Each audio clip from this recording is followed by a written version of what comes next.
Boa noite para quem está assistindo a live agora. Vai ficar gravado aqui o vídeo, então, para quem for assistir depois, bom dia, né? Ou boa tarde. Hoje, gente, a nossa live vai ser sobre violência para pessoa idosa nessa época de pandemia. E eu convidei pessoas muito especiais e que estudaram comigo no mestrado, que foi Marcelo, Aline e Fátima. E a gente vai tentar compartilhar um pouquinho sobre esse assunto com vocês. Cada um vai falar um pouco sobre vivência, os conhecimentos, e a gente vai tentar passar o melhor aqui para vocês nessa live, que também é sobre. A gente está em junho, né? Junho Violeta, então é também em homenagem a essa campanha. Junho Violeta, que é violência da pessoa idosa.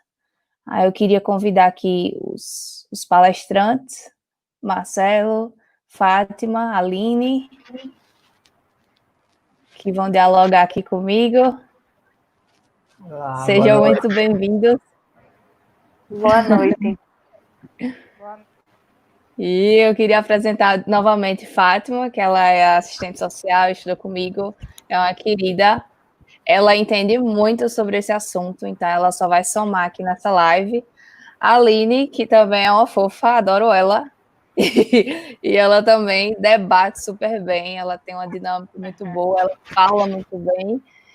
E, enfim, ela também vai somar. E o meu querido Marcelo, que é educador físico, mas que ele tem uma visão super ampla de todos os assuntos, está fazendo residência também em saúde mental, então ele vai somar também nessa live sobre esse assunto.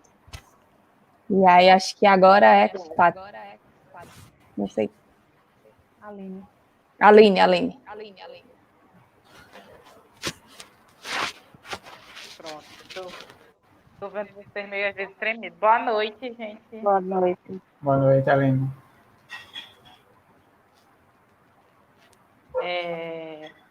Bom, primeiro eu queria agradecer esse momento aqui da gente estar falando de um tema super importante.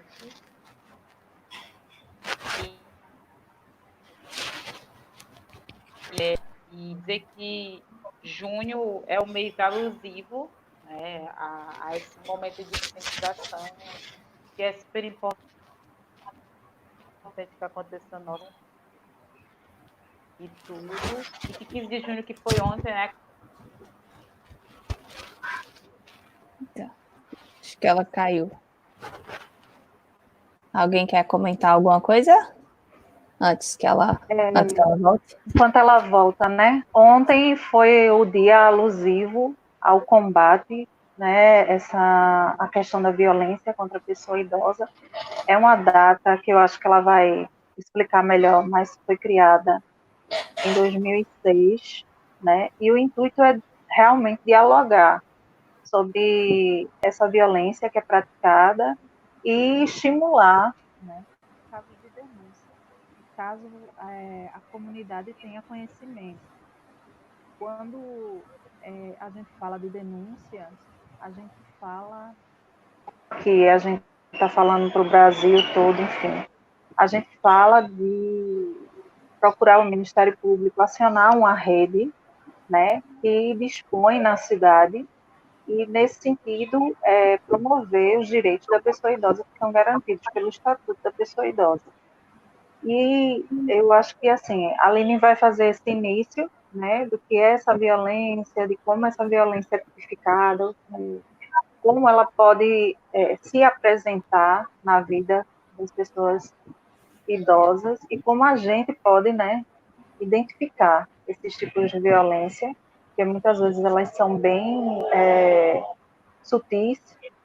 Então, o processo de identificação, ele precisa passar por um processo de conscientização também da população que gira em torno dessa rede de apoio e dialogar sobre essa rede de proteção, né? A gente tem uma rede de apoio, a gente fala sobre essa rede de apoio, que pode ser constituída de familiares, de conhecidos dessa pessoa idosa, mas a gente tem disponibilizado no município de cada um uma rede de proteção, e é sobre essa rede de proteção, basicamente, e depois da fala de Aline, eu vou me colocar. E, em seguida, Marcelo vai fazer a fala dele, no sentido de dialogar sobre essas questões mesmo da violência, da saúde mental e de como isso está relacionado, né? Então, o intuito da gente hoje é trocar, muito mais compartilhar, né, saberes, uma equipe multi, né?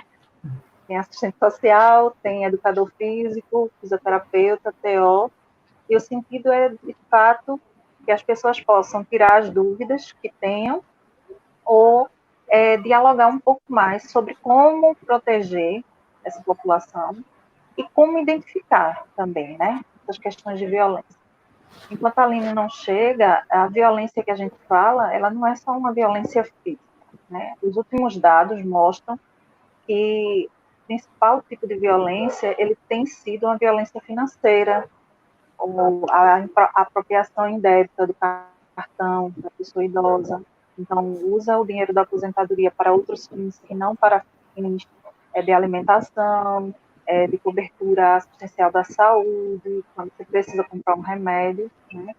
E a gente vai ver como essa violência ela pode ser sutil, porque muitas vezes ela está mascarada por um benefício. Se a pessoa idosa não sabe tirar o dinheiro do banco, confia a alguém essa, essa, essa responsabilidade e muitas vezes as pessoas acabam se apropriando indebitamente, né? Então a gente vê que a violência física em 2019 ela foi o quarto tipo de violência. Antes veio violência financeira, violência patrimonial, violência psicológica, violência moral. Então, como identificar isso, né? Isso aí vai trazer muito no diálogo da gente hoje para a gente poder ajudar as pessoas a acionar essa rede de proteção e proteger a saúde mental das pessoas idosas. É isso. Só complementando a Aline.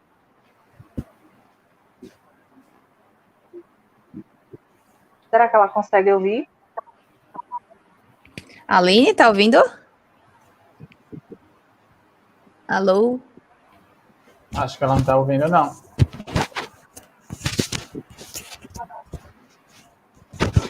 Voltei. Aline? Vamos ver se ela vai escutando estão me aos poucos. ouvindo? Pronto, tá ouvindo. Agora eu tô. Aí a gente falou um pouquinho, Aline. A Fátima deu uma pincelada um pouquinho sobre o assunto, e aí a gente ficou falando um pouco até você entrar, né? Para você voltar à ideia que você estava antes. Pronto. Certo. Então, o que eu ia falar primeiro é sobre a conceituação mais ampla de violência, né? Que, vocês estão me ouvindo direitinho? Tô. Pronto, tá, beleza. Que é um ato que acontece uma única vez ou de maneiras repetidas, né? Que se estabelece dentro de uma relação onde se espera que exista confiança, né, entre as pessoas, e disso resulta um prejuízo ou um dano para a pessoa idosa, né? Lembrando que a violência ela não é um fenômeno simples, não é um fenômeno recente, né? Que acontece em todas as fases da vida e com a velhice não seria diferente falar do quanto que é complexo falar da violência contra a pessoa idosa, né? Então, a violência contra a pessoa idosa, ela é de notificação obrigatória, né? A gente até discutiu numa live anterior, falando sobre esses aparatos legais que existem. Fátima também discorre super bem. E quanto que isso estabelece e sustenta a questão da importância de notificar essa violência, né? E aí existe até uma discussão polêmica e importante, né? Se o que é aumentar a violência, o acontecimento da violência em relação à pessoa idosa, ou se é o processo dessa informação, dessa identificação relacionada a esse tipo de violência, aos tipos de violência, na verdade, que acontecem. Né? Então, a violência ela é um problema universal, então ela acontece em todas as partes do mundo. Né? A violência, como um todo, é a violência contra a pessoa idosa. Ela também não é diferente, ela não se faz diferente. O que é importante é a gente olhar a contextualização, onde ela está acontecendo. Quando a gente fala no Brasil, né, é importante citar que é um país em desenvolvimento, que envelheceu, se comparado aos países desenvolvidos, envelheceu de uma maneira muito rápida, contanto sem uma estruturação para que se houvesse condições para garantir dignidade, uma melhor qualidade de vida e esses outros aspectos para a população idosa. Então, é importante entender porque até a forma como a violência vai se estruturar, vai se manifestar, se expressar, e também ser notificada, né, e chegar no nosso conhecimento, até essa forma, isso tudo, como acontece no contexto do país, isso tudo vai influenciar e vai ser influenciado por isso.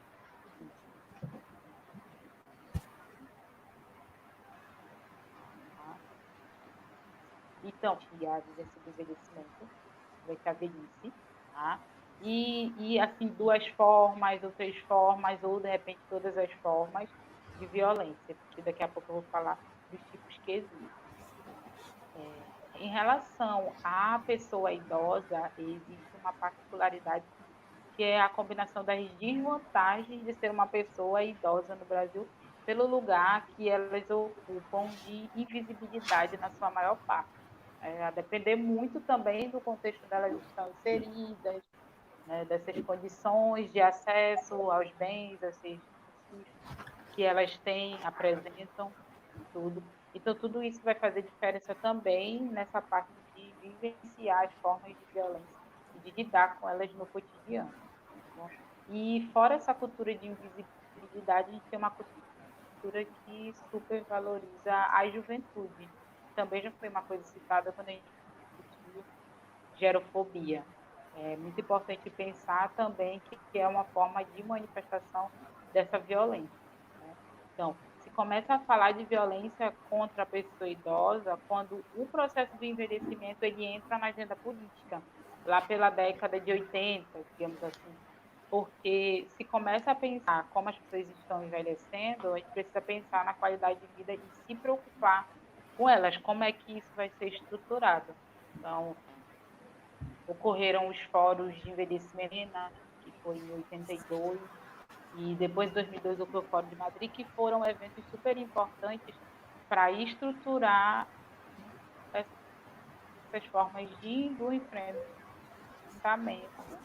essa violência, e que ela está dentro do que a gente conhece como a heterogeneidade, que é o processo do envelhecimento e da velhice. Né? Então, existem os tipos de violência contra a pessoa idosa. Né? Então, a violência é um fenômeno extremamente complexo que se estabelece no meio das relações, né? Relações institucionais, relações pessoais, das relações sociais. Entre esses tipos de violência, existe a violência física, tem o uso da força, o uso intencional da força, ou seja, se tem a intenção de praticar um dano para a pessoa idosa. Aí eu posso citar a questão dos empurrões, de arranhão, inclusive a questão do uso de armas. Tá enquadrado nesse tipo de violência física. Né? A violência sexual, que é obrigar essa pessoa idosa a participar dentro da interação sexual contra a vontade dela. Então, todas as formas de violência, na verdade, elas são violações de direitos. Se a pessoa não consente participar de uma ação, participar de uma atividade, do que quer que seja, isso já caracteriza uma violação, né? Uma violência. Então, dentro desse aspecto sexual, também não é diferente. A violência psicológica, que está atrelada ao desprezo, né? Aos tipos de preconceito que a gente já conhece, inclusive a gerofobia, que a gente já tinha anteriormente, que é uma grande manifestação desse tipo de violência bem presente, a discriminação, as agressões verbais, gestuais, tudo que a gente olha que parece que eu consegui ouvir Fátima falando, né, que parece se dar de maneira, às vezes, bem sutil e que, na verdade, é um tipo de violência. O idoso está sendo desrespeitado, né, dentro do seu direito. Né? A violência também de cunho econômico, que é fazer uso desse recurso financeiro da pessoa idosa sem o consentimento dela ou contra a vontade dela, quando ela tenha a plenas habilidade de ter autonomia para decidir sobre aquilo, então se faz uso. É realmente uma violência muito comum, muito recorrente, inclusive dentro das relações, entre as gerações no âmbito familiar, na sociedade. Então, a gente vê muito de notícias na mídia de idosos, por exemplo, que foram furtados, ou que armaram situações para que tirassem dinheiro dessas pessoas. Então, isso é muito comum, mais comum do que a gente imagina. A negligência é um tipo de violência, né, que ela acontece justamente por uma atitude cruel de omissão. A de omissão que pode vir por parte da família, que pode vir por parte de instituições, né, inclusive está o Estado como uma dessas instituições extremamente importante no posicionamento, na responsabilização também pelo cuidado das pessoas idosas, já que é estabelecido por lei que o cuidado vem da família, da sociedade e do Estado. Então, se omitir perante uma necessidade de atuação é um tipo de violência que acontece comumente, a gente vê, infelizmente. Né? Então, é se omitir perante a necessidade de suprir essas necessidades básicas dessa população, da pessoa idosa. E existe também o tipo de violência chamada de autonegligência, que essa recusa, como já indica o termo, da própria pessoa em suprir suas necessidades básicas. Com relação à autonegligência, eu acho super interessante destacar que é preciso tomar cuidado em casos, por exemplo, onde a pessoa idosa vivencia um declínio cognitivo, um diagnóstico de demência, ou algum prejuízo desse tipo de função, e aí, por ter sua autonomia comprometida, por ter esse conjunto de funções já não funcionando de maneira também elas acabam não conseguindo se envolver nas suas atividades, por exemplo, de vida diária, nas suas atividades que exigem essa mobilidade dentro da comunidade. Então, isso às vezes pode ser interpretado como recusa, mas na verdade está dentro de um quadro de situações que de repente podem indicar uma situação de adoecimento ou já indicam. Então, existe essa necessidade de ter muito cuidado com o contexto onde isso está acontecendo para que a gente não diga ou indique, né, que é um tipo de violência que a pessoa está praticando contra si mesma. Né? Com relação à violência, ela é muito bem estabelecida dentro da Lei 10.741, né, que é o Estatuto do Idoso, da pessoa idosa. E lá no Estatuto se fala que nem o idoso, eu peguei o artigo 4º, que eu achei super interessante, nem o idoso será objeto de qualquer tipo de discriminação, de negligência, de violência, de crueldade, de opressão, e todo o atentado a seus direitos, por ação ou por omissão, será punido na forma da lei. Então, a gente fala de uma forma grave de interação, que é uma violação de direito, que caracteriza as violências contra as pessoas idosas. Né? E, para além disso, a gente é chamado para responsabilidade, para além de conscientização, agir e não se omitir. Né? Então, o próprio Estatuto ele coloca que é dever de todos, né, prevenir a ameaça ou a violação dos direitos do idoso. E aí, quando Fátima coloca essa rede de apoio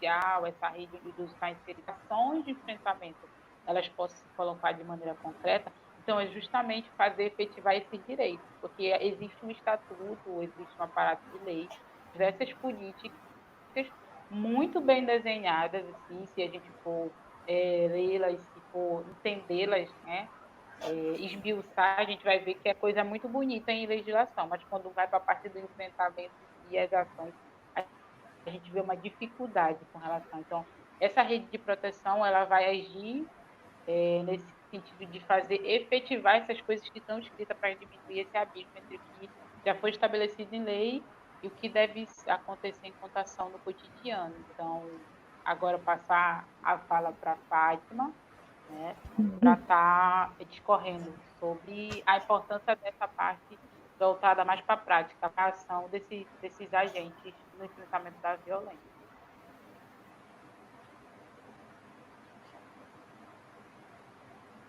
Agora, estão me ouvindo, né?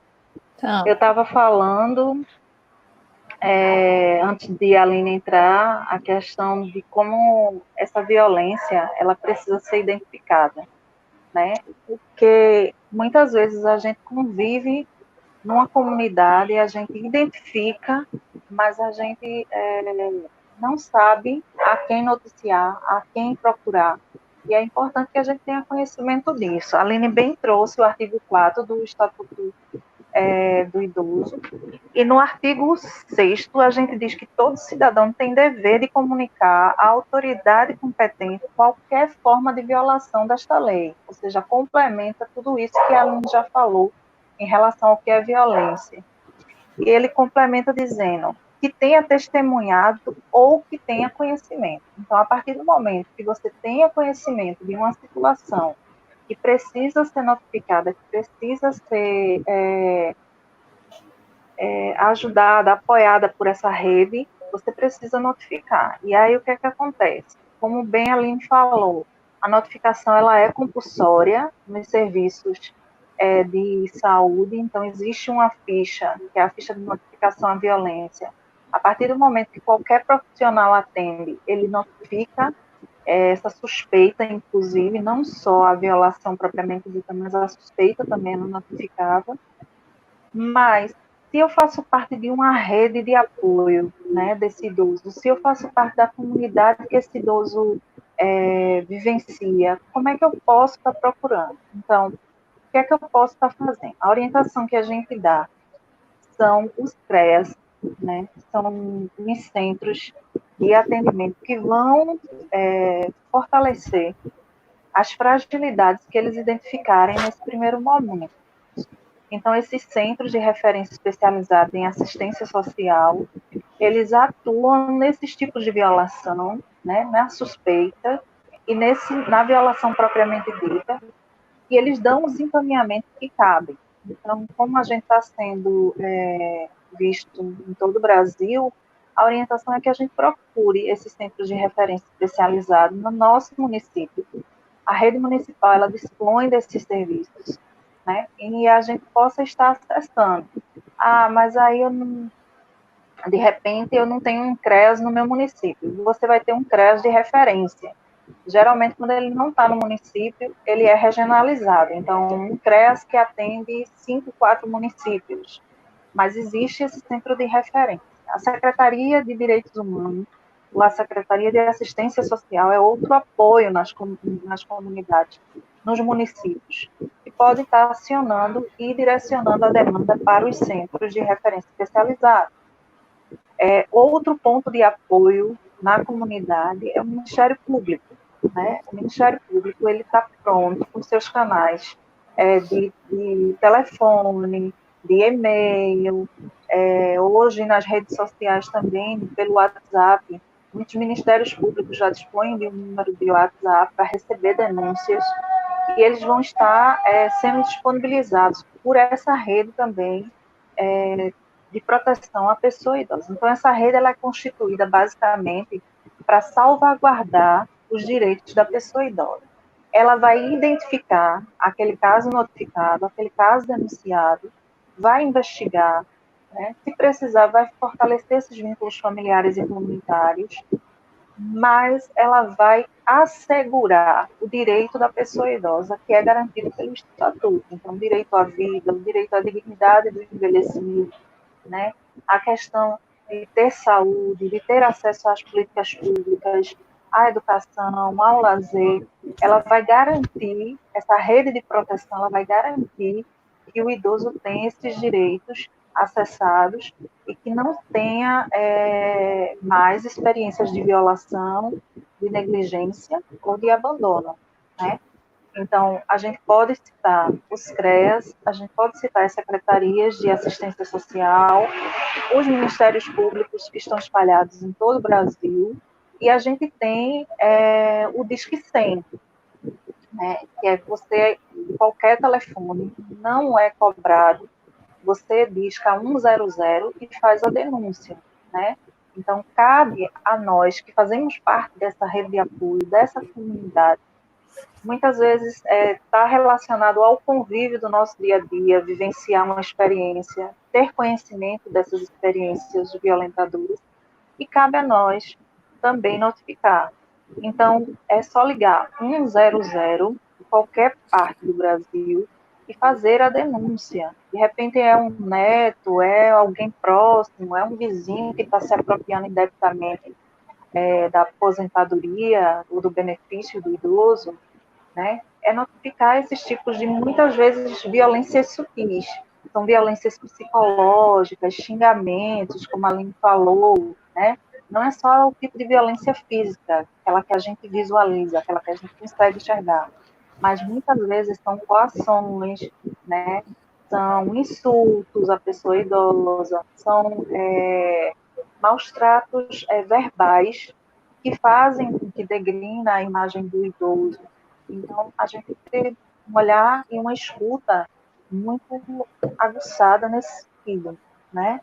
E possibilitar que esses direitos sejam resguardados da forma mais correta. Em alguns municípios, se não em todos, existe a delegacia da pessoa idosa. Então, é um outro local que também pode ser acessado. O Ministério Público, ele tem uma vara que é especializada na pessoa idosa. Então, se no seu município você tiver conhecimento de onde é que acontece esse Ministério Público, né, de onde é que há esse Ministério Público da vara da pessoa idosa, que faz o atendimento especializado à pessoa idosa, você já pode recorrer a ele também. Então, a gente tem os conselhos, os centros de referência especializados em assistência social, a gente tem as delegacias da pessoa idosa, a gente tem o Ministério Público, que está também com um segmento direcionado à pessoa idosa, a gente tem o Disque 100 como possibilidade, né? Uma atuação muito importante são os agentes comunitários de saúde.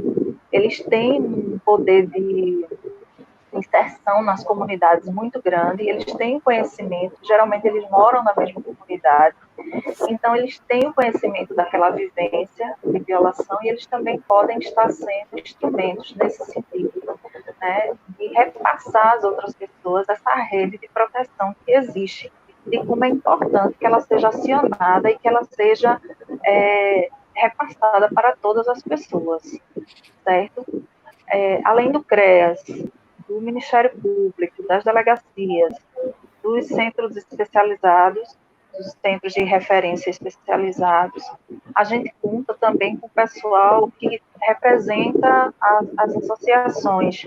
As associações de moradores, eles têm um papel muitas vezes fundamental nessa rede, porque geralmente acontecem reuniões de rede socioassistencial e o pessoal da Associação de Moradores também leva, algumas vezes, a denúncia de alguma situação, pede orientação nesse sentido. Então, naquele momento de rede, de reunião de rede, a gente consegue identificar essas demandas aparecendo, essas denúncias vindo, né? E o Conselho Municipal da Pessoa Idosa, o Conselho Municipal, o Conselho Estadual, são órgãos representativos que nós, enquanto cidadãos que pertencemos a essa rede de apoio da pessoa idosa, podemos estar acionando.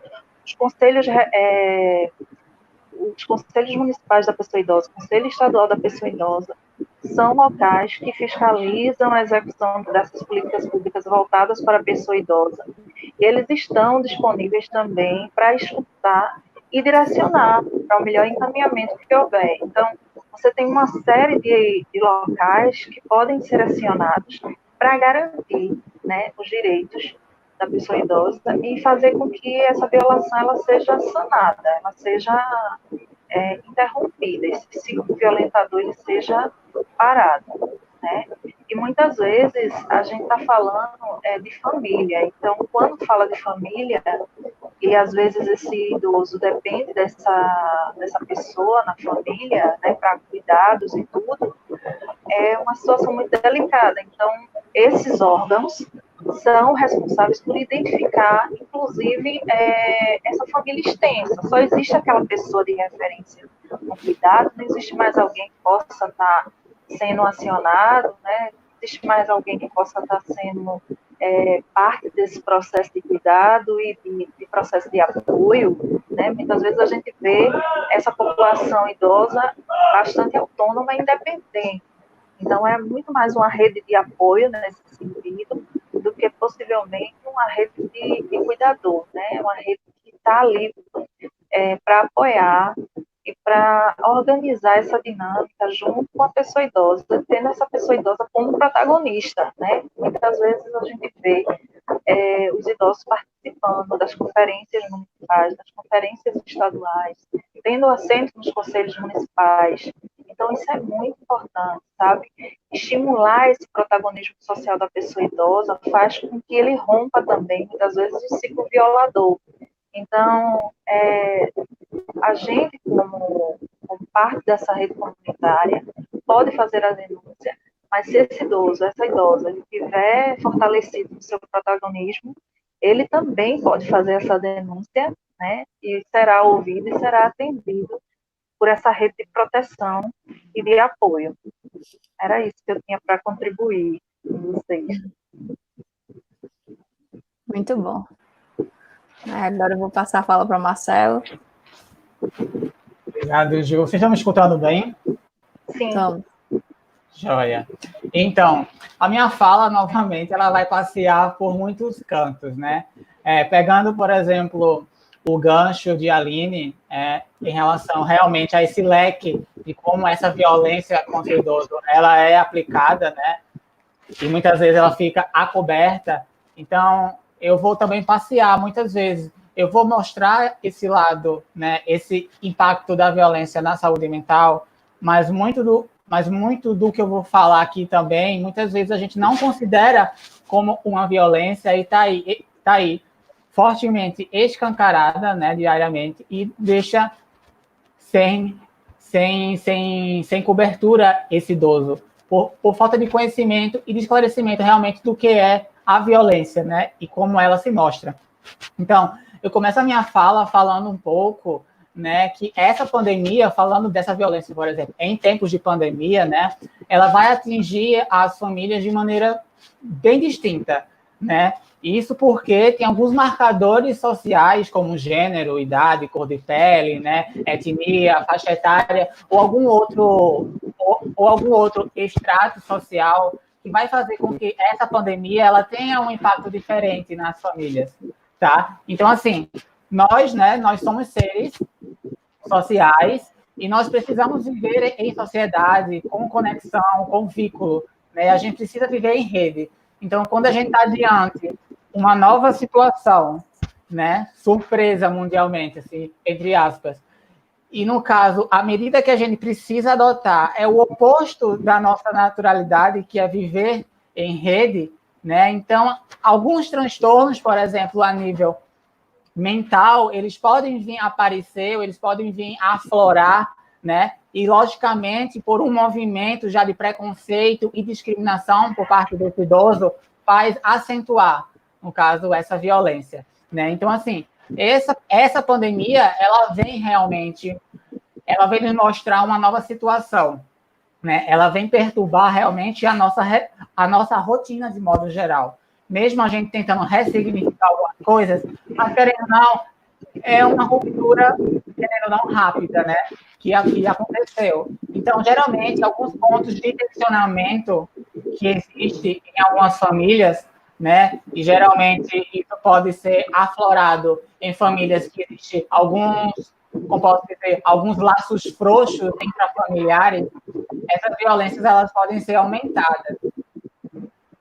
Eu acho que tem um áudio que está ligado, que está com ruído. Eu não sei se é o teu, Fátima, vê se é. É o teu. Valeu. Então, vê só. Então, essa ruptura, querendo ou não, que foi ocasionada assim, de maneira rápida, ela vai trazer alguns transtornos, ela vai causar alguns pontos de tensionamento nessa família. Mas, geralmente, ela acontece nessas famílias que têm alguns laços frouxos, né, intrafamiliares, né? Já não tem uma rede de conexão muito forte, né? Juntamente com outras descompensações do lado mental, isso pode aflorar. Mas, logicamente, isso que eu estou falando, que seriam resultados normais esperados, por exemplo, durante os 3 primeiros meses, né, isso não é desculpa jamais para os casos de violências que vem aumentando. Mas a gente precisa, no caso, analisar e fortemente isso, é que a pandemia ela vem também aflorando esses casos, né? Então, a gente sabe que essa violência com o idoso, ele vem, no caso, aumentando, né, o sofrimento psicológico, o sofrimento psiquiátrico, né, os índices de ansiedade e depressão, elas são elevadas, né, consequentemente, essa qualidade de vida desse idoso, ela cai significativamente falando, e a questão também de ideações suicidas vem à tona também, né, que é um assunto também que a gente precisa falar, né, então, algumas, por exemplo, uma grande dificuldade, por exemplo, dessas questões dos próprios idosos denunciarem essas causas, é que a maioria dos casos que acontece violência são de pessoas próximas, né, do mesmo núcleo familiar, ou é um filho, ou é um neto, um genro, uma nora. Isso fica muito difícil, por exemplo, que esse idoso ele fica meio que constrangido, ou até mesmo receoso de sofrer retaliações posteriormente a essa denúncia. Então, a gente realmente precisa estar, né, em sentinela, de vigilância para esses retratos que aqui a violência nos mostram. E um caso assim que acaba dificultando muito é porque, como a Aline falou, né, e como a Fátima também falou, essa violência ela vai além de uma violência física. Mas este é o problema ainda da sociedade. A sociedade ela ainda analisa, ela ainda enxerga muito fortemente a violência sendo como física. A sociedade ela precisa ver, né, essa violência precisa deixar marcas, né, onde a sociedade consiga ver para poder realmente validar aquilo como violência ou prestar queixas, entre outros, né? Então, assim, a gente precisa ampliar esse conceito de violência, essa violência psicológica, essa violência institucional, a financeira, né? Então, a violência, como outras coisas também, como eu já falei, por exemplo, da questão do apoio social e de outras temáticas que a gente abordou aqui, infelizmente, a violência ela também é um estigma. Então, essa violência ela é colocada dentro daquela caixinha, como a grande maioria, violência sendo como violência física. Então, tudo que está fora de violência física não se consegue ser enxergado pela sociedade. Então, esse idoso ele acaba ficando muito invisibilizado. E mesmo quando essas denúncias elas ocorrem, né, acaba sendo insuficiente pelo fato de que muitas outras violências que esses idosos eles estão sofrendo, a sociedade ela não sabe, né? Como o Fátima falou, tem muitas violências que são bem sutis, mas essa sutileza diariamente e fortemente, né, divulgado, isso causa um transtorno muito forte nesse idoso, né? Então, vale salientar também, né, que esse período, né, grande da pandemia, né, só faz aflorar ainda algo que tem enraizado na sociedade, que é essa discriminação ainda com a questão da idade e com a questão da saúde desse idoso.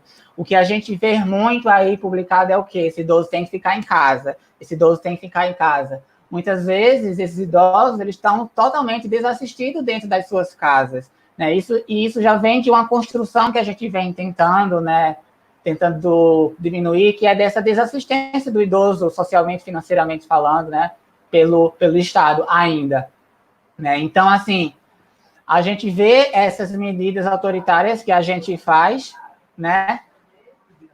Não, a gente vê essas medidas autoritárias que a gente faz para com esses idosos, mas a gente precisa realmente mediar, né? Falam, por exemplo, que esses idosos eles não podem ir lá sacar seu benefício. E, ao mesmo tempo, esses idosos eles têm que analisar uma pessoa confiável para ir lá sacar seu benefício. Muitas vezes violando, né, essa autonomia de vontade que tem esse idoso, né? O que a gente precisa mediar, né, é essa questão de respeitar essa autonomia desses idosos, ao passo também da questão da saúde pública, e está mediando, porque muitas vezes também esse idoso, ele não tem alguém para fazer a feira para ele, ele não tem alguém para ir lá tirar o benefício dele, né? Então, a gente precisa realmente analisar isso e parar de ter medidas tão punitivas para esse idoso. O que a gente vê muito nas redes sociais, e aí que é um caráter de violência muito forte, e a gente não analisa, são essas divulgações desses idosos sendo seres bem fragilizados, né, infantilizando esse idoso, né, até mesmo desmerecendo seus papéis sociais diante dessa situação, infelizmente por pessoas que têm uma grande representação nacional, ou empresários famosos, infelizmente, né? E essa pandemia, ela não vem, tá, para suprimir os direitos desse idoso. A gente precisa analisar, achar aí um termo de equilíbrio, né? Então, o que a gente vê também em relação a essa pandemia, o que vem legitimando é aquele idoso que tem que ficar em casa, que o velho tem que ficar em casa. Esse velho, ele não tem que estar na calçada, atrapalhando o fluxo. Esse velho, ele não tem que estar no supermercado, desfrutando das suas filas exclusivas. Esse velho, ele não tem que estar no mercado de trabalho, né, onde uma pessoa mais jovem pode fazer por ele, mesmo essa pessoa mais jovem não tendo a experiência que esse velho tem, né? Então, vem aflorando muito essas situações. E a gente pensa que essas informações não chegam a idosos. Minha gente, cada vez mais, esses idosos, eles buscam informações. Essas informações chegam a esses idosos. E isso, claramente, adoece ainda mais esse idoso.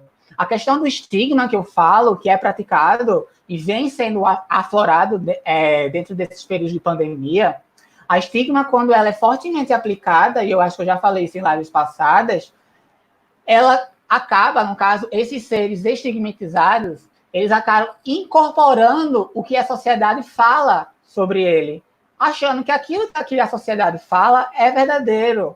E isso causa um transtorno, causa um desequilíbrio, uma bagunça mental muito grande, né? Então, nas redes sociais, algo muito que está sendo muito visto e a gente negligencia isso, são aqueles memes, né, que mostram aquele idoso burlando a quarentena e as pessoas fazendo medidas autoritárias, pedindo para esse idoso ficar em casa, né, mostrando ainda mais esse idoso como uma figura que não tem autonomia, mostrando esse idoso como um ser infantilizado, mostrando que esse idoso precisa de regra ser tutelada por uma pessoa, que a gente sabe que não é verdade.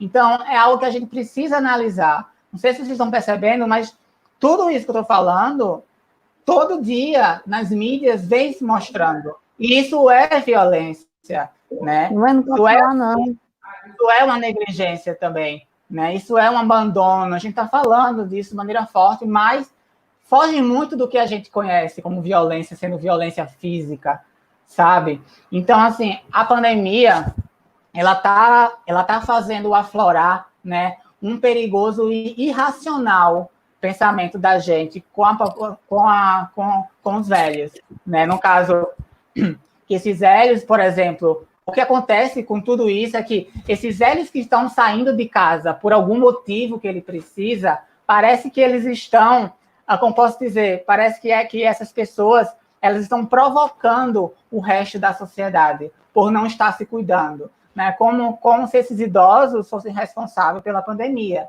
E a gente sabe que não, eles não são culpados por isso, né? Muitas vezes, esses idosos, né, aquela saída que ele faz mensalmente para retirar o seu benefício, às vezes aquilo ali é aquela oportunidade dele estar em contato, né, com a sociedade, ter sua troca, né, se sentir realmente emancipado, né? Porque muitas vezes esse idoso está desassistido em casa.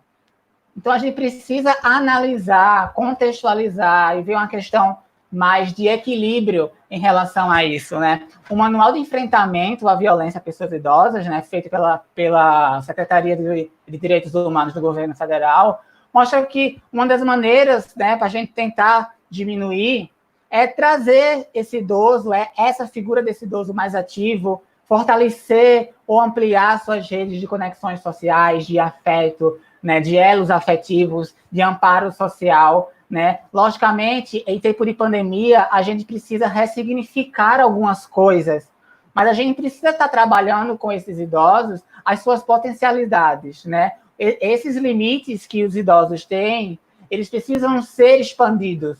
No caso, na questão de expandir é trazer realmente mais possibilidades para eles, né? E o que também traz assim, de interessante, por sinal, teve um relatório mundial, né, feito em relação à prevenção de violências em 2014, onde 17% dos 133 países que faziam parte disso, apenas 17% tinham trabalhos, né, trabalhos feitos nacionalmente de base populacional forte, para analisar essa questão da violência. Então, isso nos mostra que o restante dos países, as suas medidas e estratégias que eles fazem de controle da violência e diminuição, ela é feita sem analisar a problemática no seu país. E a gente precisa analisar esses fatores que contribuem para melhorar essa prevenção, melhorar essas formas de diminuir o risco e gerar proteção para esse idoso. Então, é algo que a gente precisa estar realmente analisando e fortificando. Fátima falou da questão dos agentes comunitários, é figura importantíssima a gente trabalhar com o território. Esse território ela é uma potencialidade muito grande, né, nessa questão, trabalhando toda a família, toda a comunidade, porque muitas vezes essa violência está acobertada. E a gente trabalhando isso em conjunto, nessa abordagem sistêmica, com a clínica ampliada, né, intersetorial, trabalhando por diversos setores, não só relacionados, por exemplo, à questão da saúde, mas outros equipamentos e setores, né, a gente se articular, a gente está melhorando muito a eficiência, né, dessa questão. Além do que eu falei, a gente compreender, ficar mais atento, né, ver mais, ouvir mais, esses processos de violências que são apresentados para nós e a gente ainda não interpreta isso como violência. E ainda esse idoso acaba sendo vítima e mais vítima dessa nossa visão reducionista do que é violência. E essa desassistência acaba sendo maior, né, para esses idosos. A gente precisa rever muitas coisas. Até nós mesmos, no que nós falamos, no que a gente alimenta, né, e passa para o outro. Eu acho que é mais ou menos essa visão que eu estou querendo trazer para a gente abrir um pouco o leque do que realmente seja envelhecimento. É isto. Acho que eu falei muito. Marcela. Falou não, foi ótimo. E eu queria fechar aqui umas ideias que a gente tem que saber, tem que lembrar que violência ela não nasceu hoje. A gente vive isso há muito tempo. Então, a nossa cultura, ela já é violenta. Por exemplo, com o povo negro, com os índios. É uma população machista, é uma população que tem um certo patriarcado, quase que eu não falo aqui. E aí a gente vê exemplos disso, por exemplo, o George Floyd, que ele, enfim, tudo que aconteceu com ele, né? O menino do Recife, do elevador, né? Que toda aquela história da... Ai, minha gente, me ajudem. Do Miguel. Isso, do Miguel. A violência doméstica. Então, assim, imagina que o George Floyd, ele tem uma mãe, ele tem uma avó. Esse menino do Recife, o Miguel, ele também tem uma mãe, uma avó. E essas pessoas, elas acabam se machucando com isso, assim, isso acaba afetando elas. É uma violência que atinge o público que nem é idoso, mas que essa violência pode comprometer o idoso também. Então, a gente como o Marcelo falou, a gente não está falando apenas de uma violência física específica do público idoso. Tem outras violências psicológicas, sociais, como a Aline falou perfeitamente. E até esse tipo de violência, que é uma violência que ocorre, por exemplo, com um neto, com um parente, e isso pode afetar o psicológico do idoso. E aí até teve uma fala do próprio George Floyd, que ele disse assim, mãe, me proteja. Então isso mexeu muito comigo. Então, quer queira, quer não, ele pede a ajuda da mãe, e a mãe, como é que a mãe vai fazer? O que é que a mãe vai fazer? A mãe não vai fazer nada. Então, com certeza, essa história do George Floyd mexeu com todo mundo, e com certeza mexeu com a mãe dele. A mãe do Miguel também, e os avós dele. Enfim. Então, assim, é algo, a violência, a gente não pode, como o Marcelo falou, a gente não pode falar apenas de violência contra a pessoa idosa, a gente tem que falar com a violência em geral, que acontece, que a gente tem que analisar todas as situações e tentar evitar ao máximo que isso aconteça, fazer com que isso repercuta o máximo possível e fazer com que as pessoas reflitam no que está acontecendo, porque a gente, além de estar vivendo uma pandemia, está vivendo, enfim, está passando por várias coisas, ainda tem que ficar assistindo isso, vendo esses preconceitos, vendo essas atitudes que não eram nem para estar acontecendo, mas na verdade não eram nem para existir. Então, voltando um pouco para a violência do idoso, que a Aline falou perfeitamente, mas eu vou só exemplificar algumas situações. Às vezes um idoso, ele quer olha para a enfermeira já olha para o idoso com cara feia, assim, fechada, não só o enfermeiro, mas qualquer profissional de saúde. E aí a idosa chega e fala assim, que não tem nem coragem de perguntar nada para ela, se tem uma determinada doença. Então, isso já é um tipo de violência. Então, é a forma como a gente trata as pessoas. Às vezes, você encontra idosos que estão numa determinada residência, enfim, e aí os profissionais nem dão a comida para o idoso, eles nem auxiliam o idoso, não sabem nem se o idoso gostou da comida, se o idoso realmente comeu. Então, às vezes, o idoso ele não tem nem como chegar na comida, por dificuldade até motora. Enfim, às vezes deixa a comida debaixo da porta, assim, como se fosse um lixo, sei lá, um animal que não era nem, enfim, para tratar nem os animais assim, mas mais ou menos essa, tipo, eu estou falando questões até bem polêmicas, bem pesadas, até para vocês verem que é sério o que acontece. E às vezes acontece isso com a nossa avó, com uma pessoa, um vizinho nosso, uma pessoa.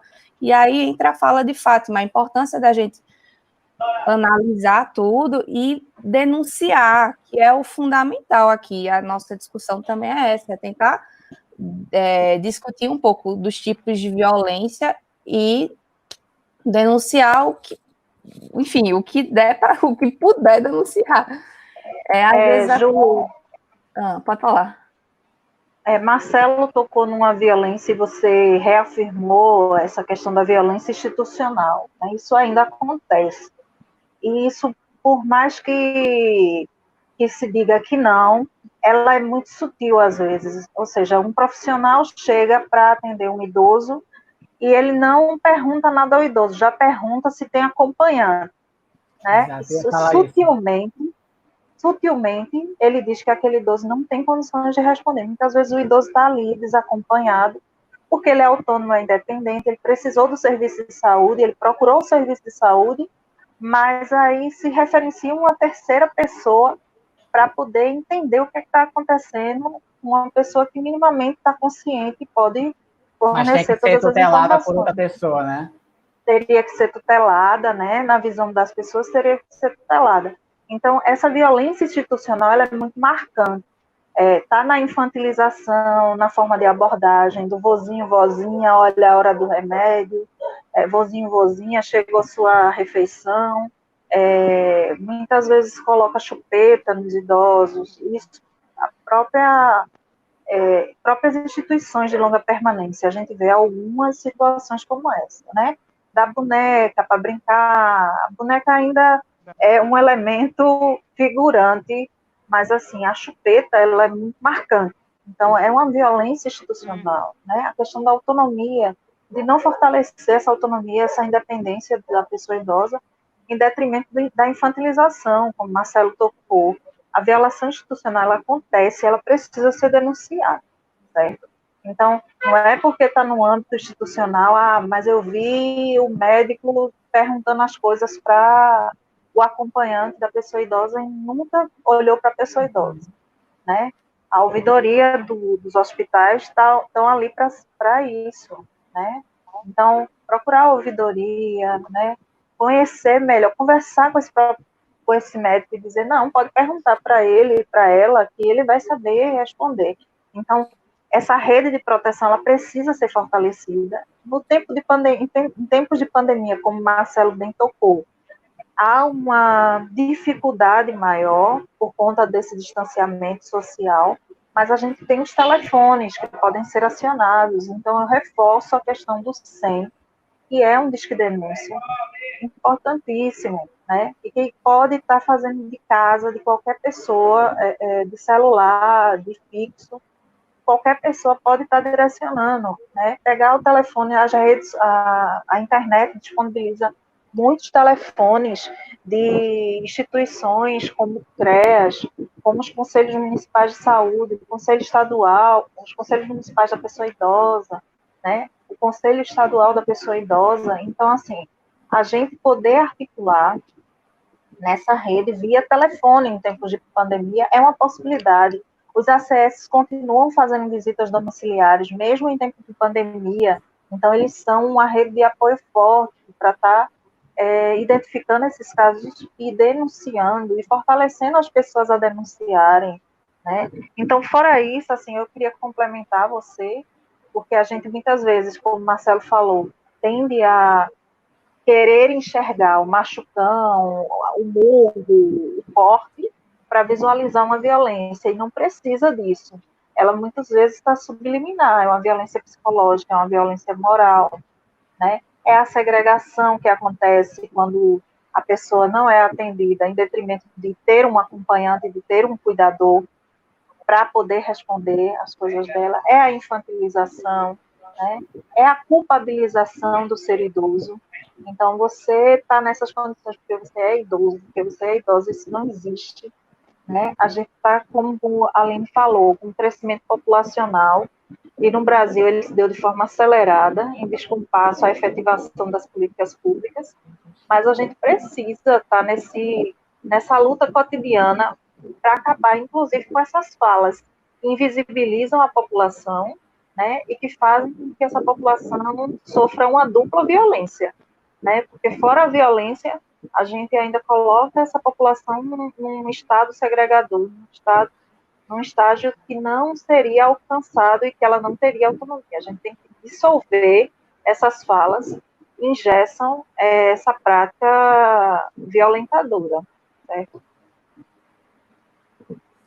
E outra violência também que a gente também nem percebe, que pelo menos eu nem me liguei nisso, assim, é o fato de dopar o idoso.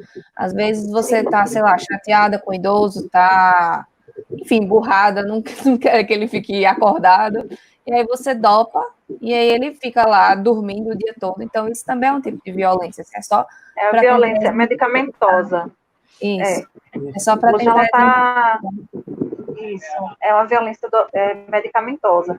E como o Marcelo falou, a questão da saúde mental, né?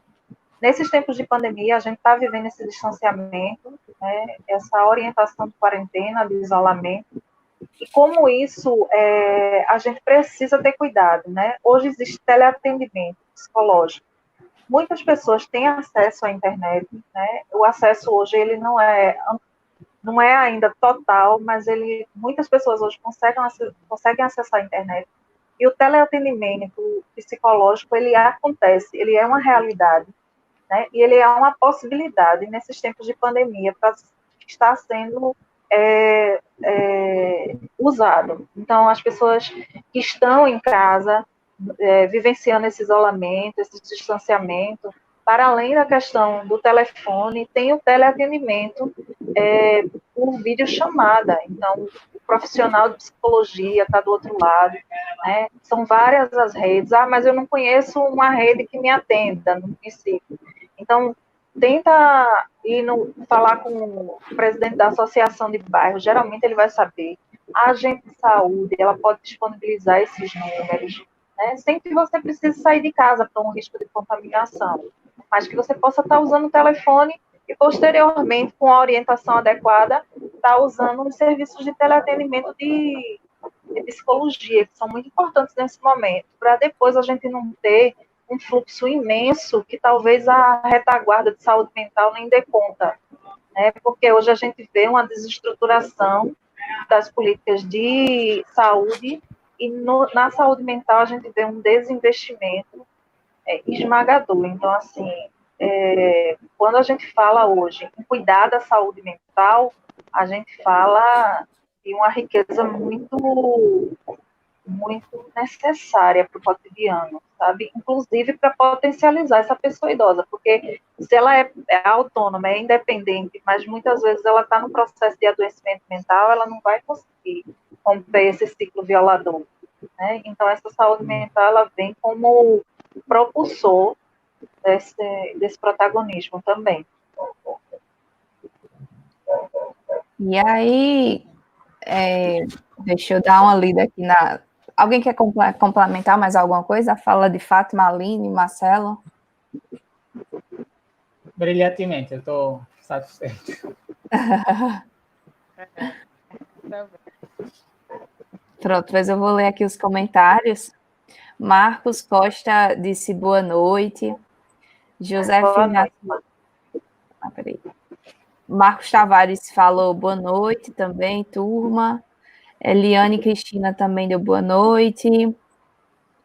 Ó, tem uma Roseli Arantes.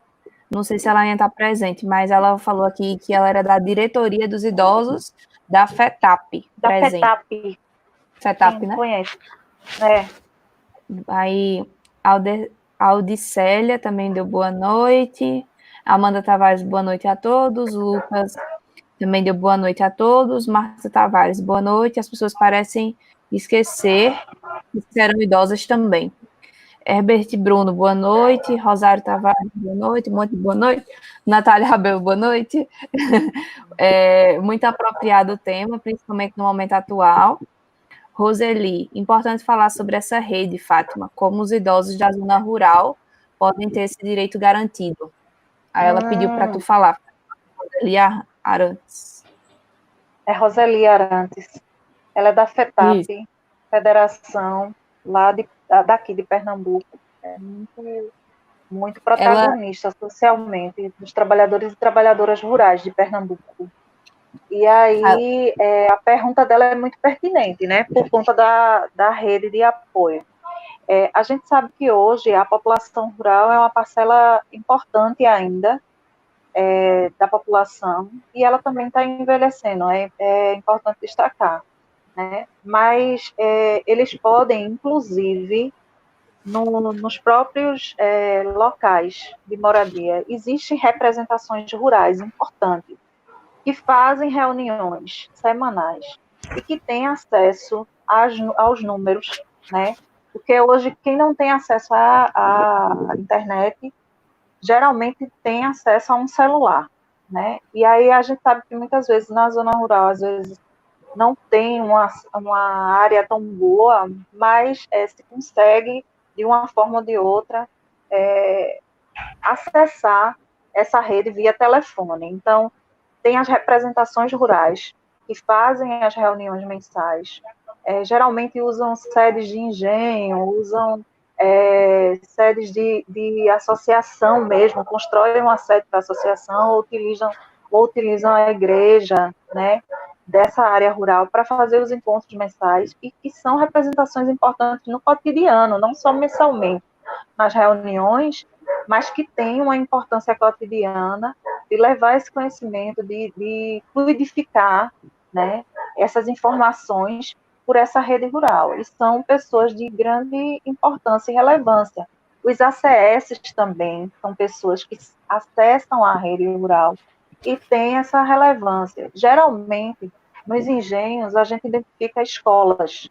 Então, essa escola, ela pode ser um mediador nesse processo também. Então, essa área de escolar que acontece naquele engenho, que acontece naquela zona rural, pode ser uma mediadora desses processos de violação e de denúncia, né? Então, esses agentes comunitários de saúde, que algumas vezes as áreas são descobertas, mas geralmente eles têm acesso, eles vão nessas áreas rurais, as escolas das áreas rurais, alguns engenhos ainda guardam, ainda fazem missas e cultos evangélicos, as representações religiosas daquele local, podem ser acionadas para provocar essa rede, né? E muitas vezes levar essa rede para dialogar lá. A gente sabe que agora, no tempo de pandemia, né, a gente não pode fazer as reuniões como vinham acontecendo, enfim. Mas, num momento posterior, que seja normalizado, levar essas representações, Conselho Municipal da Pessoa Idosa, o Conselho Estadual da Pessoa Idosa, os centros de referência especializados em assistência social. Muitas vezes eu saí do urbano como assistente social e fui fazer palestras, repassar informações na zona rural, e a gente faz isso de uma forma muito fluida, porque é parte, né, da nossa atuação, levar informação onde de fato a gente pode chegar.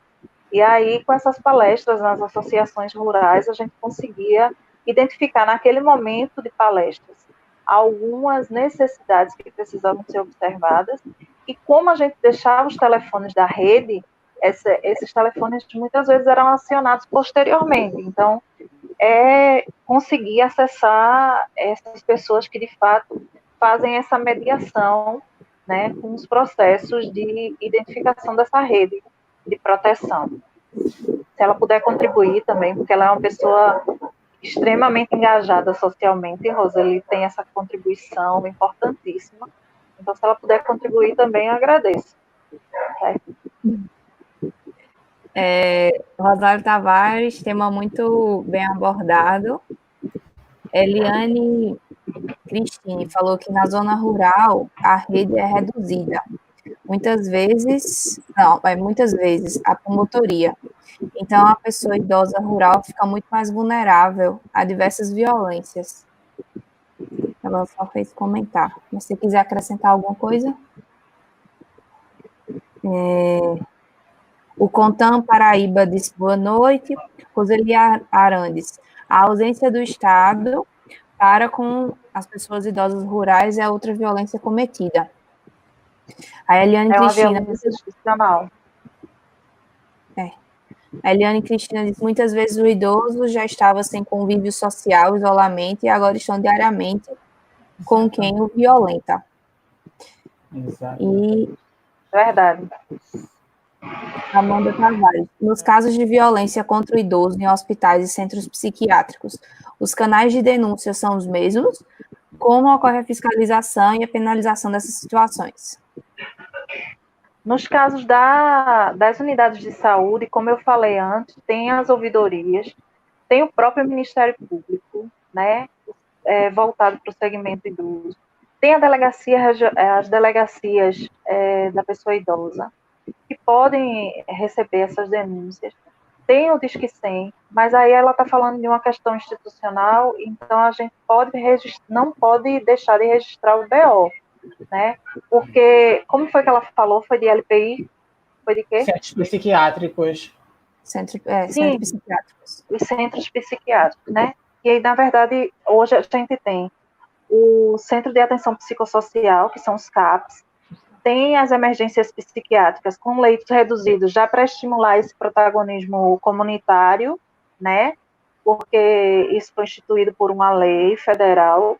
E aí a gente vê que nesse campo da saúde mental, a gente precisa também ressignificar o atendimento ao público idoso, porque hoje a gente não tem, assim, especificamente uma política de saúde voltada à saúde mental das pessoas idosas. A gente tem uma política de saúde mental que precisa, inclusive, ser revista e precisa ser estudada para que se incorporem as novas demandas que aparecem, né? Inclusive em relação a questões de violentadoras, porque isso não pode acontecer, né? Isso não deve existir. Então, se existiu, as ouvidorias das unidades de saúde, o Ministério Público, as delegacias, elas devem ser acionadas sim. Não pode deixar de fazer BO por conta de que é uma instituição de saúde e ela precisa ser notificada. O Conselho Municipal de Saúde tem um papel importante na fiscalização dessas unidades prestadoras de saúde, se for município, certo? Conselho Municipal de Saúde, Conselho Estadual de Saúde, o próprio Ministério da Saúde tem uma ouvidoria que pode ser denunciada. Então, assim, a gente precisa acionar esses canais, né? Em relação à saúde mental, ainda, a gente precisa dialogar sobre isso. É um tema que precisa ser levado adiante, na questão não só da desproteção que existe, né, nos recursos ofertados na área de saúde mental às pessoas, em especial ao segmento idoso. A gente vê um número de depressão, como o Marcelo falou, crescente. A gente vê, eu não lembro agora a porcentagem, mas um crescimento de demências, né? Então, assim, como o Estado está se preparando ou está preparado para atuar nessas situações e proporcionar que os direitos sejam efetivados, especialmente o direito à saúde, né? Porque a gente está no âmbito da saúde e a gente precisa legitimar que esse acesso seja efetivado, não a conta-gotas, né? Não é fazer um primeiro atendimento e botar a pessoa idosa numa fila de espera de anos, porque isso não deve acontecer, né? Eles são público prioritário, então, para além das questões de situação de crise que são atendidas na rede de saúde mental, a gente tem as prioridades que precisam ser vistas, crianças, idosos, então, assim, a gente precisa, de fato, dialogar sobre isso. É uma próxima temática que precisa ser debatida. Aí, tá vendo? Tiago aí tá atrás da coisa, a próxima temática, ó. A Fátima já deu uma olhada. É verdade. A Célia disse que conhece idosos que, por conta dessa pandemia, desenvolveram a síndrome do pânico. E esses casos que eu dei anteriormente foi também para explanar um pouco essa fala dessa Audicélia, que esse pânico, né, essa síndrome vem por tudo, né, como o Marcelo falou, pela pandemia, pelo isolamento social e por tudo que está acontecendo. Quando você liga a TV, você já vê várias notícias ruins, pessoas morrendo, enfim. Então, pessoas, enfim, os hospitais cheios. Eu soube hoje que 100% dos hospitais, tanto da UTI como dos leitos em Natal, estão cheios. Então, é só o que a gente vê, são familiares de pessoas querendo atendimento e não tem como dar atendimento para as pessoas. Então, realmente, acaba influenciando no psicológico dos idosos, todas essas notícias, né? Esse martírio que a gente fica escutando, vendo, ouvindo e, enfim, se alguém quiser complementar a fala dela. Eu queria falar só um pouco sobre a questão do isolamento, que eu não lembro o nome da pessoa, acho que é Cristiane, tocou, que a violação ela acontece de forma mais forte na zona rural por conta do isolamento. Sim. De fato, o pessoal da zona rural, nesse isolamento social, eles estão ainda mais isolados, né? A gente vivencia cotidianamente um distanciamento social, porque muitas famílias, muitas pessoas da zona rural só vão à cidade, ao centro da cidade, uma vez na semana, geralmente para fazer o provimento de alimentos, pagar conta e dar conta de algumas necessidades básicas.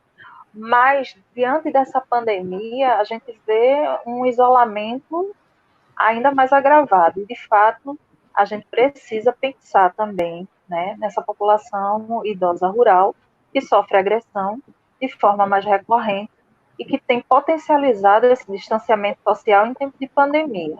Então, assim, orientar aos representantes aqui que estão dialogando com a gente, o pessoal da CONTAG, da FETAP, né, estimular essa informação, fazer essa informação correr, né, nas representações, nas reuniões, quando acontecerem, se não, nesses pontos comunitários, que são as escolas das zonas rurais, né, as igrejas, e aí fazer com que essa informação ela chegue, de fato, para as pessoas se potencializarem e poderem, de fato, acessar essa rede de proteção, sabe? Porque a partir do momento que eu sei que uma pessoa está sofrendo violação e eu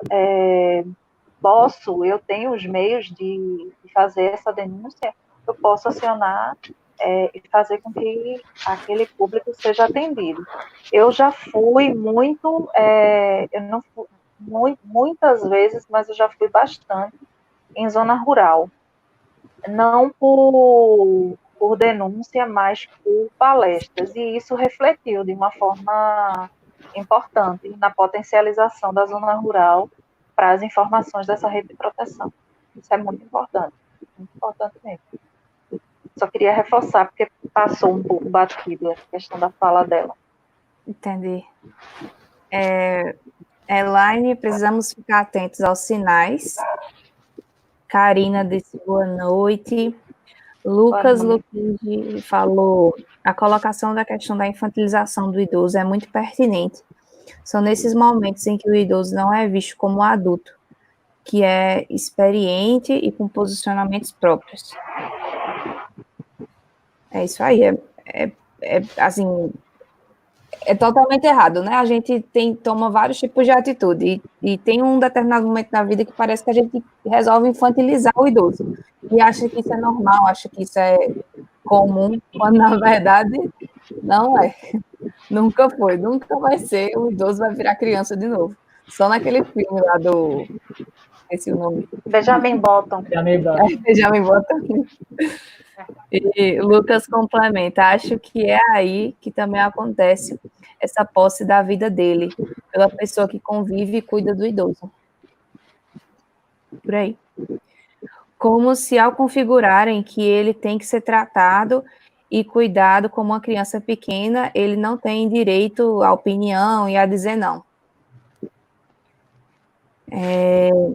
Elaine, se alguém quiser complementar, podem falar, viu, minha gente?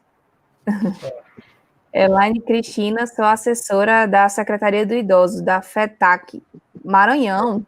Olha aí, o Maranhão está presente aqui na nossa live. Marta Tavares, parabéns a todos, ótima live. Elaine Cristina, parabéns pela explanação de todos e de todas.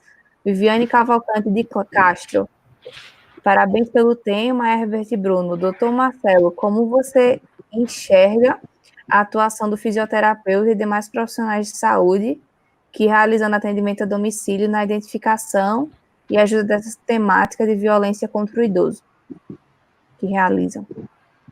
Então, aí, fisioterapeuta Ju pode também falar. Então, eu acho que isso parte primeiro da gente, antes de ser considerado, né, nossa profissão de núcleo, por exemplo, eu, como profissional de educação física, eu me considero como um profissional de saúde.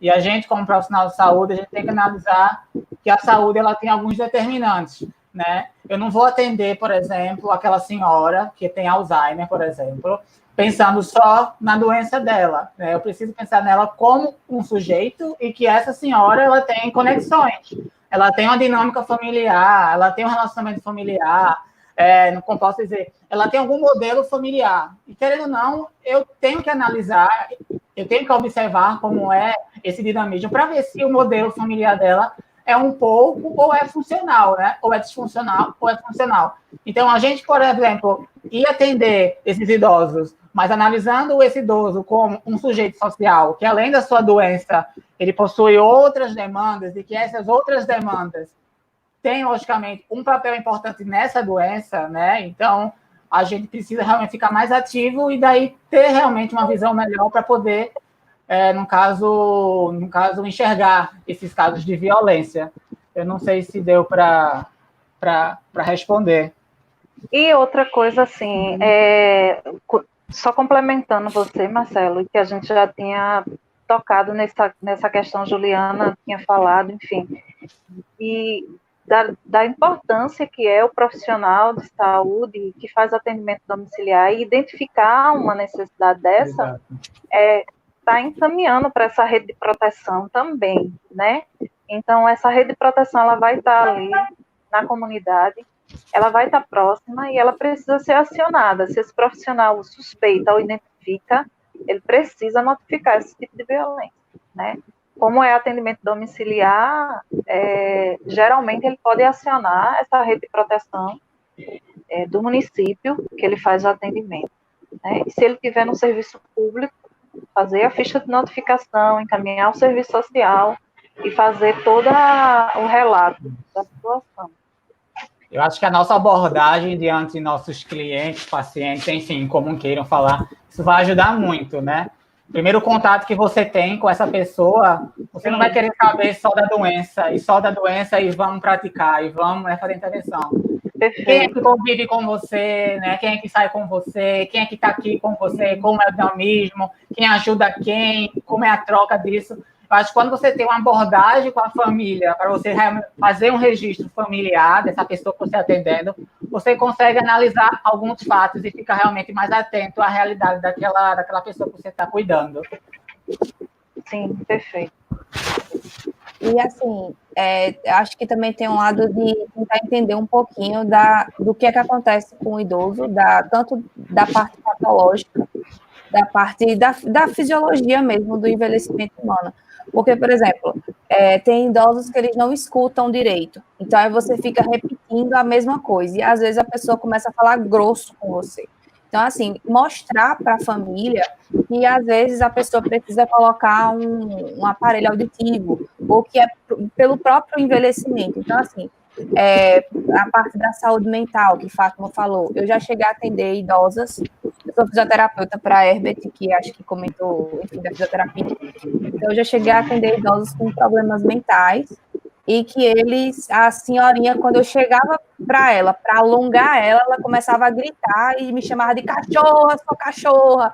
Então, assim, entender que tem as doenças mentais, que ela estava gritando daquele jeito, porque provavelmente eu estava alongando um pouquinho mais, eu estava indo mais além, e ela não estava conseguindo entender o que eu estava fazendo com ela.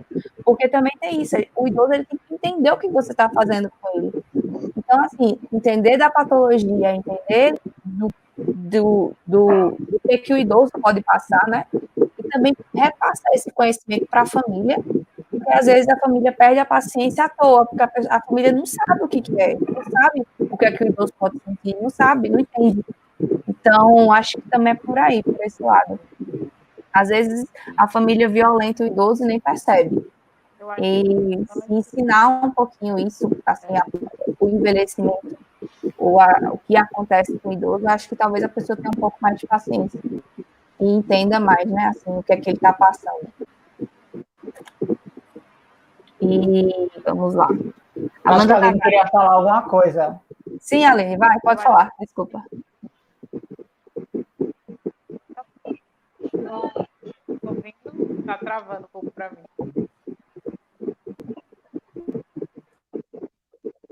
Eu acho importante a gente naturalizar a importância desse ouvir e desse prestar atenção a esses detalhes. Por exemplo, o Ju falou da questão da fisiologia, a gente sabe que o idoso, pela questão do próprio desgaste do tempo e dependendo das condições que ele viveu, ele pode estar mais predisposto à queda, por exemplo. Investigar, no caso de queda, ou quando se observa um hematoma, ou quando se observa uma situação de tristeza. Acho que naturalizar que o enfrentamento da violência faz parte do nosso cuidado, né?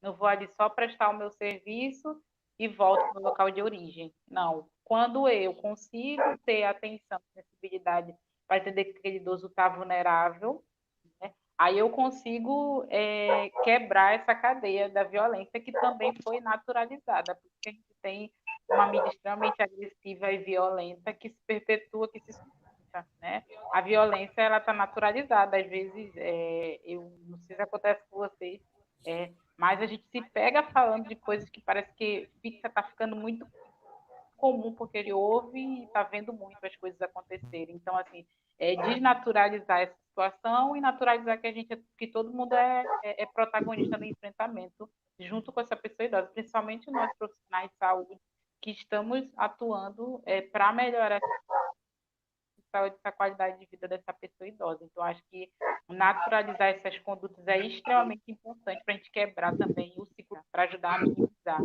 isso. Perfeito. Eita, aqui eu me perdi. Marcos Tavares, ótima oportunidade de mostrar o leque de tipos de violência contra idoso e como eles podem entrar em contato para denunciar e se informar sobre os direitos. Parabéns a todos. Anselmo, boa noite a todos. Roseli, ótima resposta, Fátima. Só acrescentando que o Sindicato de Trabalhadores Rurais é também um espaço de recebimento dessas denúncias por parte dos seus associados. Perfeito. Os sindicatos rurais. É um espaço de grande importância nessa rede de proteção também. Audicélia Prazeres, muito bom esse debate, me fez abrir os olhos e perceber muitas coisas relacionadas com alguns parentes idosos que temos em nossa família. Aí ela continua, minha vozinha, onde ela estava há 2 semanas atrás, sofria de violência, a negligência de todos em relação a ela. Mas graças a Deus percebemos essa falta de cuidado sem saber que ela era violentada. Hoje sim, depois de tudo o que ouvi aqui, descobri que ela estava sem os cuidados que necessitava. Obrigada a todos pelas informações, excelente debate, parabéns. Anselmo, boa noite. O Estatuto do Idoso tem sido divulgado amplamente como deveria. Existem dados estatisticamente, acho que ele quis dizer, que mostram a percentagem dos casos punidos em relação aos casos denunciados. Agradeço a atenção. Alguém sabe dizer isso?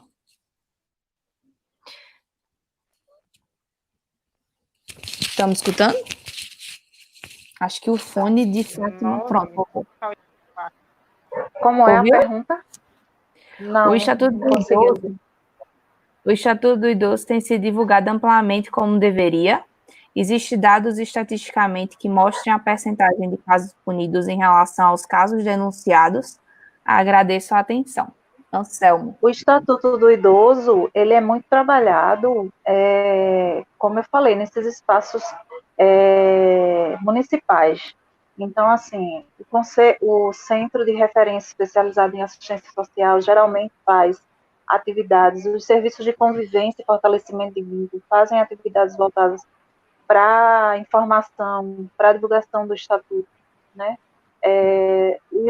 Os conselhos estaduais da pessoa idosa, os conselhos municipais, então a gente tem uma ampla divulgação do Estatuto, ainda não como deveria, mas a gente pode, inclusive ele, fazer esse papel de formiguinha, né, na comunidade dele e levar essa informação, né? A gente pode conseguir o Estatuto gratuitamente junto aos conselhos estaduais dispõem de estatuto, os conselhos municipais geralmente eles têm um estatuto, um exemplar, e o site do Planalto disponibiliza a lei, né, atualizada. Então, se puder, se tiver acesso à internet, o site do Planalto, ele é um dos sites que mais deixa as leis atualizadas e mais possibilita que a gente encontre essas leis, né? Em relação à segunda pergunta dele, como foi? Tu pode repetir? Existem dados estatisticamente que mostram a percentagem de casos punidos em relação aos casos denunciados. O Disque 100, os relatórios do Disque 100, eles falam desses casos que são acompanhados, né, dos casos denunciados e dos casos acompanhados.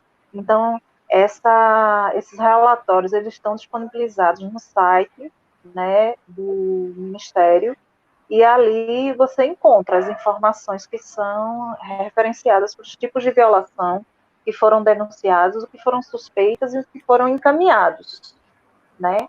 E tem também a gente como fiscalizador, né? Então, se você fez uma denúncia e viu que aquela denúncia está passando 15 dias, está passando 20 dias e não foi atendida, você pode retomar essa ligação e fazer novamente, não só a denúncia, mas pedir uma resposta, né? Inclusive as ouvidorias dos órgãos estão aí para serem acionadas e fazer escutar a população. Então, se você fez uma denúncia e não teve o atendimento dessa denúncia, liga de novo, fala com a ouvidoria que fez a denúncia e que ainda não teve retorno, que a situação permanece a fim de achar uma resposta. E é importante pressionar. E vale salientar, Anselmo, que existe muitos casos subnotificados. Então, às vezes a pessoa é violentada, às vezes o idoso é violentado e nem o idoso deseja falar que foi violentado, porque ele provavelmente é cuidado por uma pessoa que...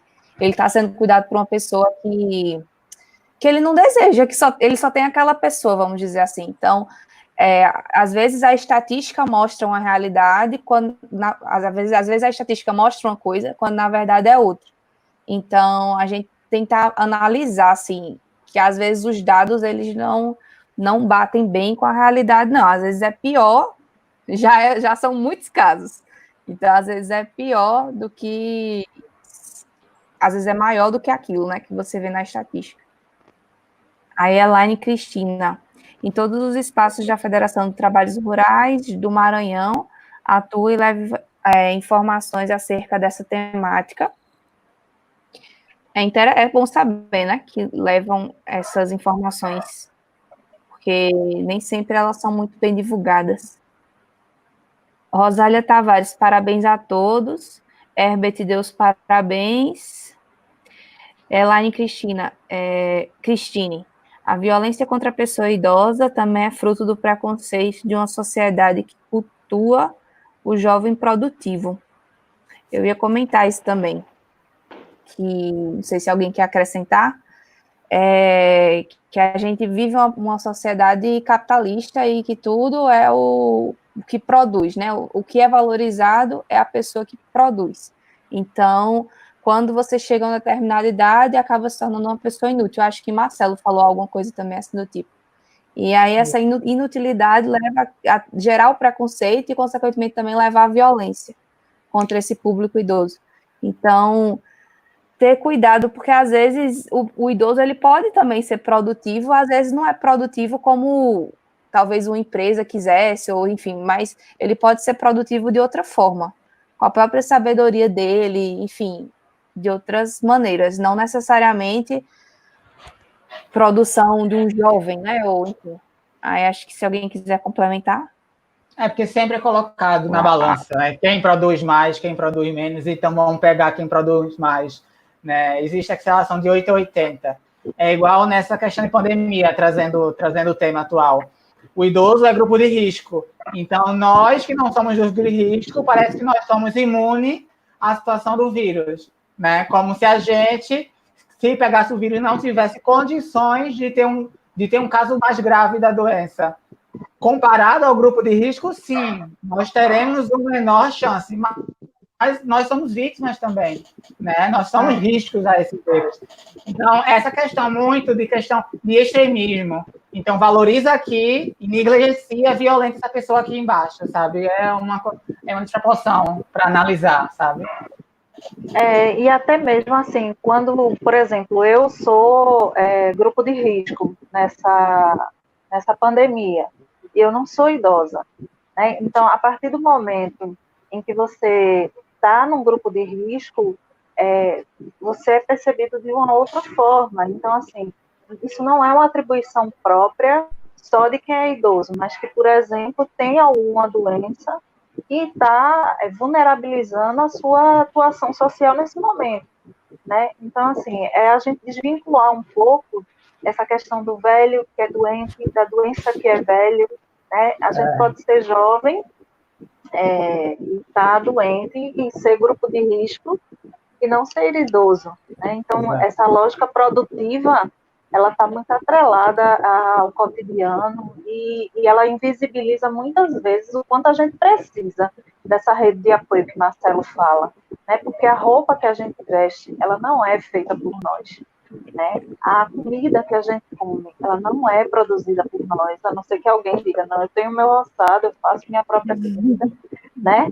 Então, assim, a gente tem que perceber que a gente depende de muitas outras pessoas, de uma rede que está aí trabalhando o tempo todo nesse sentido para poder que a gente se alimente, que a gente se vista, que a gente minimamente tenha as condições de acessar as coisas que a gente precisa. Né? Então, desconstruir essa lógica capitalista também passa por isso, desse processo de se perceber coletivo, né? E não só se perceber produtivo, mas se perceber coletivo, porque individualmente a gente não consegue nada.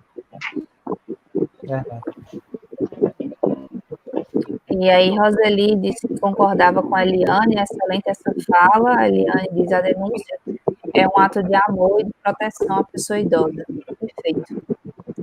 A Eliane complementa: obrigada, querida Roseli Arantes. Maria de Fátima Silva, boa noite a todos. Maria de Fátima Silva, paz e bem. E Anselmo, obrigada a todos. Encerrou aqui bastante participativo a live de hoje também, como a das outras.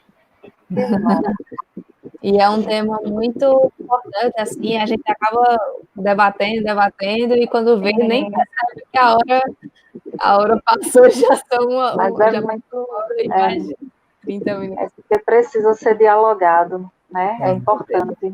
Que bom que a gente conseguiu contribuir, que tantas pessoas conseguiram contribuir.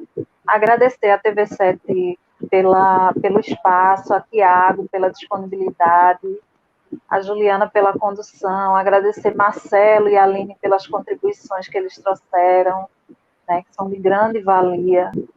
E aí, agradecer o pessoal que está presente até agora, acompanhando, né, o pessoal da FETAG, da FETAP, que se fez presente aí fortemente. Um abraço para todos vocês. E aí, não só de Pernambuco, mas Maranhão, teve gente aí de todo lugar, né? E a gente consegue levar essa informação para tantos lugares, e isso é massa, porque aí a gente vê que outras e outras pessoas vão estar divulgando, vão estar replicando, sabe? Deixar o Disque 100 como referência, né? 100 de qualquer telefone, suspeita ou certeza de violação, de negligência, de abandono, 100, nem precisa se identificar, né? Pode ser denúncia anônima, mas desde que faça a denúncia e que faça que a população idosa seja fortalecida no seu protagonismo social e na defesa dos seus direitos. Era isso.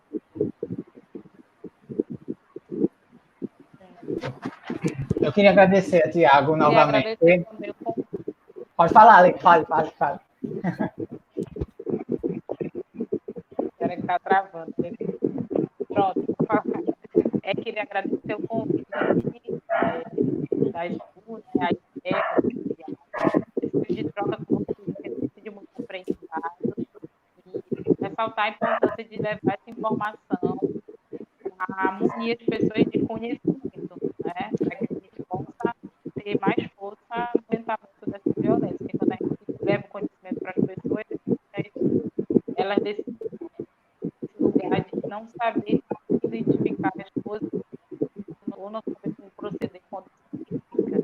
E aí, de alguma forma, a gente está ajudando. Então, acho que isso também é muito valioso. Então, agradecer essa oportunidade. Foi muito boa a troca. E a participação de quem for comigo, pôde participar. Eu queria agradecer a Tiago novamente por esse segundo momento, né, por a gente abordar esse tema tão interessante, tão importante, né? E daí acho que vocês puderam perceber que é multidimensional esse assunto, a gente passeou por muitas coisas, porque realmente não tem como falar disso de uma maneira super parcial, não dá. Então, queria agradecer a Jo por conduzir, por essa parceria, tá topando, a Fátima pelas falas lindas, adoro te escutar, a Aline, que eu ainda não conheci pessoalmente, mas eu só acompanho os seus trabalhos junto com Jo e Fátima, né? Tem até, por sinal, uma conta no Instagram, né, com um monte de conteúdo bem interessante, que eu acho que você deveria divulgar isso para a gente, que eu acho muito legal essa tua abordagem. E é isto. Estamos abertos aí para outras temáticas, para a gente conversar e trocar esse diálogo aqui de maneira bem horizontal, bem democrática. Obrigado. Se quiser falar o teu Instagram, Aline, o Instagram do Envelhecer, será que está escutando? Acho que ela está travando aqui. Qualquer coisa, coloca no chat, Ju. Se tu souber o nome, coloca no chat o nome do Instagram. Pronto. Envelhecer com S. Ser de ser. Ser de Envelhecer. Tá no Instagram a conta. Ela deixa uns recados bem bacanas lá. Pronto, coloquei aqui. E é isso. Eu queria agradecer também a todo mundo, a Marcelo, a Fátima, a Aline, por ter topado. Foi ideia de Aline falar sobre esse assunto, ela que deu a iniciativa e disse, vamos falar, a gente está no mês de junho, vamos embora. Aí Fátima disse, vamos, eu digo, vou puxar a Marcelo também, aí pronto, fechou as 4 pessoas falando. E eu quero agradecer a todo mundo que está participando aqui da live, que participou com a gente, vai ficar salvo aí para quem quiser assistir depois, quiser compartilhar também com outras pessoas para assistirem, fica à vontade. Eu queria também agradecer a Tiago, que sempre está super disponível, assim, para a gente, né, para tirar dúvidas, enfim, e também a TV7, que é a emissora que está transmitindo aqui a live da gente aí no YouTube. E é isso. Um beijo aí para todo mundo. Boa noite. Tchau, gente. Boa noite. Boa noite. Boa noite. Tchau. Boa noite.